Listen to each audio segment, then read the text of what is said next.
Hey y'all, so today we're going to show you how to change out a ribbon on a Royal Quiet De Luxe.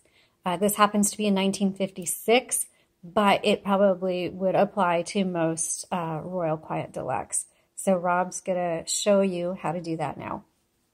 So changing out a ribbon on one of these is really easy. You got two little tabs here. You just pull those tabs in. The ribbon just comes out. And this is a brand new ribbon, so we'll just put it back in. So the tabs you were speaking about were these metal pieces right here. They move back and forth, right? Mm-hmm. I did not know that.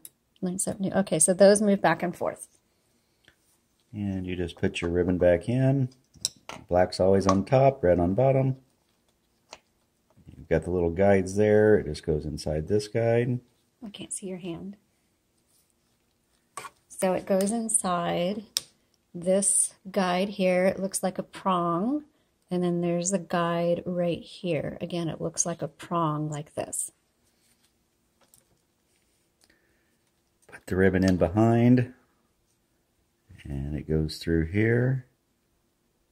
And through there. And then you just put them back in place. Okay, so because your hand just was in the way. So it went, this was folded in, and so it went behind this metal piece, around in front of this one, and then you pop that back up. And you do the same for both sides. Okay, what's next? That's it. Awesome. Thank you.